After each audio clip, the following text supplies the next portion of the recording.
Good afternoon. I'm A. Allen, and I'd like to welcome you to CAN TV. You are with Streetwise Live for the next 25 minutes on CAN TV 21. We are also streaming live on cantv.org/hotline. We welcome Susan Haney here, our editor-in-chief for Streetwise. And Streetwise have a very interesting magazine this year. This week it's on the 61st annual Air and Water Show. Okay, can you show the cover? Okay, so this is the 61st annual show, and the cover this year is of the Royal Air Force Red Arrows. Now, you may be remembering in years past, we've had the Blue Angels from the Navy and we've had the Thunderbirds from the Air Force. This is an aerobatics team much like them. They do precision maneuvers. They do, for example, they do a Diamond 9. There's 9 people on their flight team. They do what's a Diamond 9, which is their logo.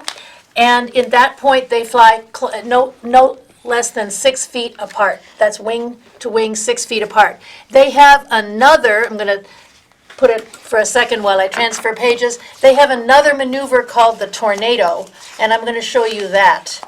And that is right there. If you see, they have 9 planes altogether, so they have 7 planes blowing white smoke, and then 1 plane blowing red, and 1 blowing blue around them, and like a tornado. And the whole point of this is that, yes, in aircraft, in war, they would have had to be very precise. They would have had to know how to react quickly. But there's also the joy of flight. I'm going to show you some of the material. The Red Arrows did a press conference in in March before they did their North American tour. They are very focused on what they're going to be doing for Britain. They're going to be showing British products. They fly a Hawk airplane with a Rolls-Royce engine.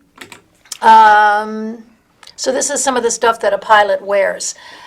This example here is kind of like a girdle. I'm wearing an RAF tie because my adopted dad was attached to the Royal Air Force just before the U.S. got into World War II. He was an IIT grad in electrical engineering, and he helped maybe with radar before the war. And so they're wearing the same thing here that they wore in his day. He described this like a girdle.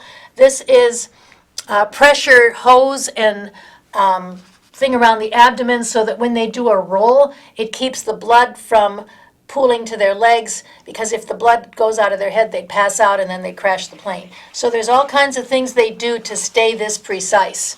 And that's what that's all about. But the RAF team was very interesting. They talked about themselves being a team. There's 250 people in their team. The planes can fly about 1,000 miles before they need to be refueled. So it takes them 3 days to go from Britain to Canada. They have to make a stop, I think, in Iceland and in Greenland, and then they get to Canada. And before they get to Chicago, they've got to make another stop in Canada, in 2 more stops in Canada before they get here. And at each point, they do what they call a fly past, which is some kind of a little performance, just as a way of being nice guests. Okay? Yes. So yeah, what else do you think about any of that? Does that grab you? Yeah, that grabs me, but what really grabs me is, you can put it back on it. But what really grabs me is the statistics in this article, okay? You say you wrote the article? Yeah. With almost 5,000 shows in 57 countries since 1965. Yeah. That's a lot. I think, and that's how they describe themselves, as being kind of ambassadors of the UK. And the UK being England, Scotland, Wales, and Northern Ireland. Sort of some of our best allies. It says, in the article that it helps support the British interests and promote trade and cooperations. Exactly, because as I say, they fly a British Hawk jet, and it has a Rolls-Royce engine. So all the time, when you see their jet, you go, wow, that plane knows how to fly. They must know how to make a plane. Or they must know how to do everything straight. Rolls-Royce engine. Huh? Rolls-Royce engine. That's the top of the line, right? Yep. Top of the line. Yep. Yeah, and it helps with promotes the United Kingdom prosperity agenda. It does. I mean, you know, we don't know, they don't say in their thing that it has to do with Brexit and what they're worried about. They're just going out there and putting their best selves out. And you got to admire that, because, I mean, this is a pretty neat routine here. And that, I think I got another shot of the tornado here. Okay, I'm going to put this out. That's the tornado again. See, it's the planes blowing plane smoke and then the other planes wrapping around them. So you can't mess up on this. You got to be together with your timing. And they're very proud of that. I mean, this is a whole little brochure they gave us, but most of all, they stressed the team. Yeah, and then it's not just the pilots, but it's actually engineers. That's right. It's engineers. It's people who help move them. It's mechanical. It's mechanical engineers. It's mechanics. It's people who do their dye. It's people who do their photography. So it really was nice that they said that. You know, there's 200 people on their team. It takes them a lot of logistics to be able to move the team because, again, the plane is making 3 stops on the way to Canada. It's nice that they kind of give everybody a shout out. Yeah, you know, I mean, if you go to the air show, you'll think that it was just the 11 pilots that was doing all this. But, you know, it's a lot of work behind the scenes. That's right, and they stress that maybe, you know, they'll inspire people who look up and see this plane, that maybe they can't fly, but they can still be part of it. And so they're trying to inspire people to be interested in STEM, you know, engineering, mechanics, engineering, mathematics, science, all of it. Okay, STEM, yeah. Yeah. Yeah, so there's a lot of engineers and technicians involved. So your dad was sort of like an engineer. My adopted dad was an engineer, and I think he helped with radar. And I'll give you, you know, I'll tell you one quick story. He probably never got to fly. He wore glasses. This was World War II. You had to have perfect vision. Okay. But when he died, and we were at the funeral, it took 3 priests to do his funeral. He was an usher, so there were 3 priests. And there was this little moth, and it went from the casket back over to us in a figure 8, and then it went to one priest, and then it came back, did another figure 8 next to the next priest, another figure 8, and the next priest. As if he knew, huh? And a friend of mine said, I know there's something about that. And I looked it up, and it turns out that there was a plane called a Moth that the British flew. And nowadays it's used for aerobatic training. So to me, that was my dad saying from heaven, I'm there and I'm doing aerobatics. That was his signature. That was his sign to us. Wow, that's amazing. Yeah, it was pretty neat. So yeah. Even at the funeral, huh? At the funeral, that was his sign. Wow, that's amazing. You know, and so, you know, I never would have thought that all that was involved in just giving an air show, you know, but it's a lot involved. And then when I say the statistics, I'm talking about the numbers. You know, the numbers of how many people come out, you know. 1 million. Yeah, I would never have thought that. And then, yeah. Overhead again? Yeah, overhead one more time. All right. I mean, this shows the people on the ground, okay? It shows the people on the ground. It also shows your notes, but that's okay. Yeah, that's okay. Yeah. This is the people at Oak Street Beach. So the air show actually takes place between Oak Street and North Avenue Beach.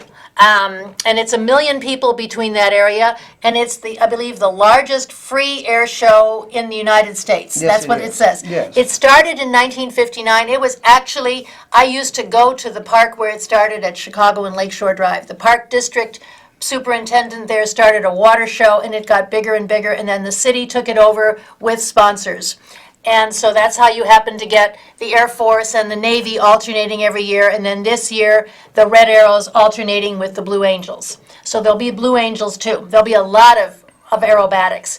And basically, it's about the joy of flight. How does man learn to be like a bird and maneuver just like they do? But this is the 1 million people on the ground. There's people who come into Chicago for the air show. It's a huge tourism attraction, but it is one of the biggest in the world, and it's free. And it's free. It's free. Oh, that's a good thing. You know, I don't know how an air show cannot be free. Okay. I know. But listen, because I work on Chicago Avenue in Franklin, and when they practice, I get a chance to see the. Me too. I used to live near there. Yeah. When they practice, I get a chance to see part of the air show. You know, for free.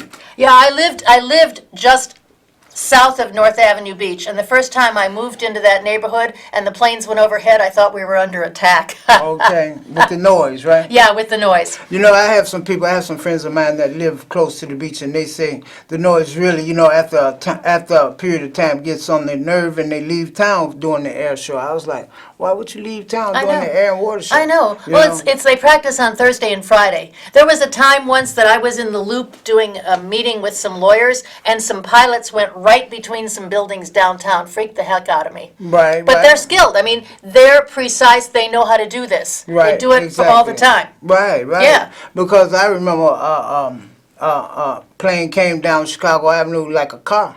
It was so God. close to the ground. Oh, And, God. I mean, since they're faster than sound, by the time I looked around, I heard the noise. By the time I looked around, the plane was gone. Yeah, yeah, yeah. Yeah.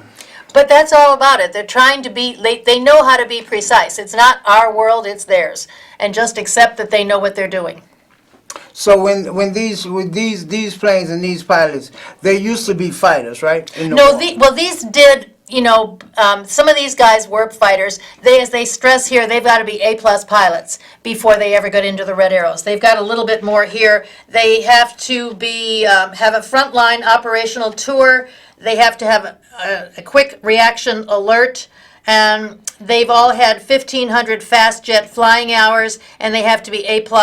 They have 9 applicants. They're examined through a thorough week-long selection each year. They have a formal interview, a peer assessment, and a flying test. So they've spent 3 years with the team before they spend 3 years with the team before they go back to the regular Air Force. There's 2 or 3 new pilots every year. They rotate them in and out. Okay. But they got to be A+ pilots. Okay. Because I know last year we wrote about the pros and cons of the air show, and one of the cons is that people, they don't like hearing that noise, because for some people, when they hear that jet noise in other countries, that's like the last noise they may hear for their life. That's true, but you know what? We all know it's Air and Water Show weekend, so Right, it's kind of like, it's fireworks on the 4th of July, it's Yeah, Air and Water ex- Show weekend. Right. Wake up, Right. But the simple fact that some people think about these pilots are taught to fight. It's a show to us, but these are actually fighter pilots, fighter planes. except that we're not at war. Yeah, except that we're not at war. But in actuality, these are war pilots and war planes, right? But it's a matter of always being ready. I mean, the RAF, the Royal Air Force, started in 1918, which was the end of World War II. World War I. And so between World War I and World War II, they were always worried that maybe the Germans were getting better planes than they were, better pilots, and so they were experimenting with aircraft. They were kind of on alert. So they were developing all that time. And then when World War II came, well, they developed radar. And they developed things that were defensive tools. And of course, the U.S. didn't develop an Air Force until after World War II, till 1945. And so you've just always got to be ready. You've got to always be working on it, Yeah, I believe that. You can't take anything for granted. You've always got to be Exactly. working on it. Exactly. But the thing I was thinking was that some people are offended. Some people are really offended that they show the planes. They show them off as if this is a social activity when actually it's like a war activity. Only we use it in a social way for entertainment, but it's actually not designed for I know. entertainment. I've had people complain about that when we do the story, but the vendors tend to like the issue because they like the photos and they like being able to sell the magazine the way we do at Taste of Chicago. It's a major event. We can show the pictures and talk about it so that people can buy the magazine and use it like their program. So that's Exactly. why we tend to do it. Yeah, and see, from a vendor's point of view, I can understand that, because from a vendor's point of view, if you haven't made any money all year, okay, you can make some money during the Air and Water Show, okay, because the Air and Water Show is on the lake. You cannot be on Park District property, which is the beach. You can't be on the Park District, but you can get close to the beach because people are always going to the beach from the west, going to the east. And so therefore, if you post up, then you have a good chance of selling these papers, and it's like a guide. Well, there's Okay? all the underground underpasses. Yeah, without a doubt. Okay. And so, if you're interested in making some money and selling Streetwise, this is a good time. You can come to orientation Tuesday or Thursday, which today we had orientation. But At you 10 can a.m. also, you can also come on Thursday at 10 a.m. Come early, you get you something to eat, and we'll supply you with a location. We'll supply you with 15 free papers to get your wheels to rolling, and you can see how much fun you can have. You can watch the air and water show and sell the papers. Right, and our location is at 4554 North Broadway. That's at the Wilson stop on the CTA Red Line. You get off, and we're right around the corner in the long 3-story white terracotta building. We're on the 3rd floor at the far south end. So, Suite 350. So, should I show you some of these other things? Oh yeah, moving right along. All right, so I'm going to show you a couple other stories here. I'm going to quickly do some pictures here. This is the rally to stop. This was the rally on July 13th against deportation. President Trump had suggested he was going to start major deportation the next day, and so there was a rally in Daley Plaza, and it was supported by 100 immigrant rights, social justice, and grassroots organization: Access Living, ACLU of Illinois, Amnesty International, Asian Americans Advancing Justice, Illinois Coalition for Immigrant and Refugee Rights, Jane Addams Senior Caucus, and the Illinois Business Immigration Coalition also sent out Know Your Rights one-pagers for immigrant employers and their employees in advance of the raids that were expected the next day, which didn't happen. And the reason we do this is, of course, Streetwise is about protecting marginalized people. And Illinois is a blue state. Our lieutenant governor appeared at this rally, Juliana Stratton, and she said, close the camps now. That's what this picture is about. This picture is about kids who died in custody in the camps when they were separated from their parents. I mean, we wouldn't do this to our own kids, so why are we doing it to immigrant kids? And Lieutenant Governor Stratton said, we reject separating families, and she pointed out that she and Governor Pritzker took action. We are the first state in the United States to ban private detention centers. So I thought this was an interesting rally. The photographer who did this has won some awards with us for writing and photography combined. So I wanted to give her a chance when she suggested to do it again. And then this is another story we did. This is Taste for the Homeless, and this was done by Michael Earhart with the cooperation of Social Works, which is Chance the Rapper's entity. And he said that this came to him several years ago at Taste of Chicago. Some people who were homeless came to the ticket booth. They asked for free food, and they were told to go away. And that upset him. So he said he kept the vision locked up until God told him to release it. So he had about 3,000 people. There were 1,700 who signed up ahead and 1,500 walk-ups. This was definitely the community helping the community. Yes. There were people who were chefs who came and volunteered to do barbecue. He had a number of nonprofits. He had a number of entertainers. He had DJ Romansky Love, DJ Farley, Maria the DJ, Steve Silk Hurley, Bruce Johnson, which is My Chicago Radio, D-Lo, OG Jordan, New Life Praise Dancers, Lajay Official, Chosen Lockett, Hussein Magic Master. His hosts were Nino Corleone and Latarion Perry. And so people got shoes. There was a huge tent from DTLR who gave away new shoes, new clothing. Basically, we interviewed one guy from Uptown who said it was like a little party. They feed us real good, we needed the stuff, and we had fun at the same time. He came on a bus from Uptown, and this man was a veteran of Desert Storm. He was homeless for 10 years, but he lived in a nursing home since 2003, and he has shell shock and paranoid schizophrenia. So he's not doing hard drugs anymore, but he's still doing marijuana, and he said, well, he's afraid to get housing for fear he won't be able to keep it, but he's working on it. And so this event helped him, he said, because he got some of the stuff he needed, and et cetera. So that was that one. So, no, the blessing in every tent. Okay, Tom Gordon, the former mayor of the Lawrence Viaduct. He I saw him there. He came with a group of people on a bus from Uptown. Okay. And he talked about some of the different tent cities he still visits. He says there's 40 people with the tent city in Uptown. They kind of float around the north side, and half of them are new. Some people have just drifted back into the group, and 20 of the original people still need housing. Tom did not get stuff for himself. He said his people were more important. He was just there to kind of watch everybody. But one of the people who has been a Streetwise participant picked him out a T-shirt and showed him. So as he said, it was real good. It gave people closure. And as the one lady who said there were blessings in every tent, she said you'd go to every tent and you'd get something, even if it was just a smile, and nobody looked down on you. So that was, a really important thing there. And then I guess we should also talk about, we're going to put the overhead on here again. This is Joanne Brevogel, and we can both kind of spontaneously talk about her. Joanne was one of our participants. She was a sometime vendor, and she was 66 years old. She would come to the Streetwise offices and sit, and sometimes she would fall asleep.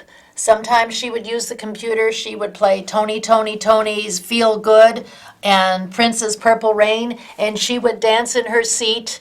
She would do all kinds of phone calls to things she thought up, houses she might want to buy. She had been a presidential write-in candidate. She would use some of her benefits to bring chicken or cake and leave it on the lunch table.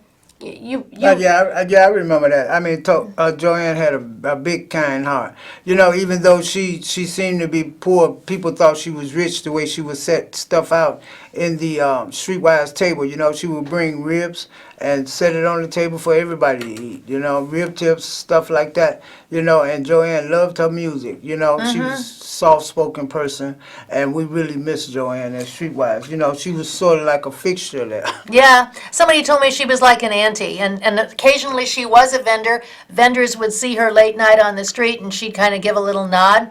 But she was someone who wasn't really homeless because she could have, her family called up and said she had a place. She could be with us. So she had a place. But the fact was she liked being out and about. She wanted to be around people. Right. Because I know certain people told me that she had been offered a housing and she rejected it.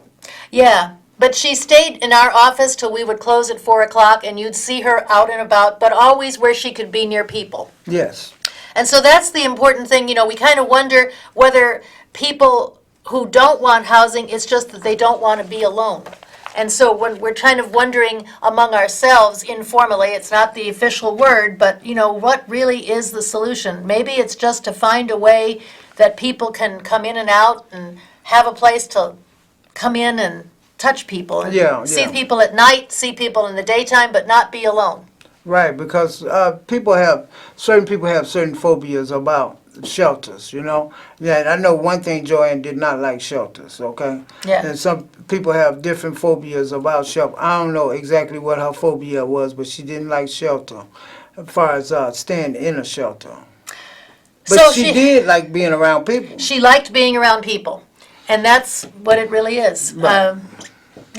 So that's what I think people don't understand when they see homelessness. It's not that people don't want to get help, it's that they want to make sure they're not alone and cut off and locked up somewhere. Right, exactly.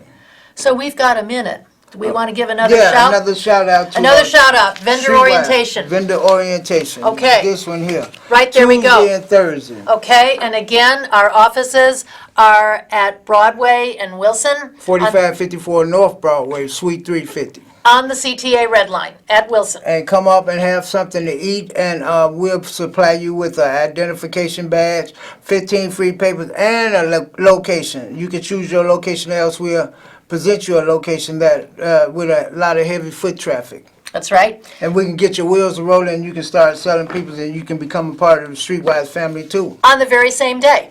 On the very same day. That's right. Streetwise. Thank you. Thank you. Come back and see us. Same place, same time next week. Hi. Yeah, same time, 3:30 on Channel 19, right? Channel 21. Channel 21, Can okay. TV. Can TV, okay.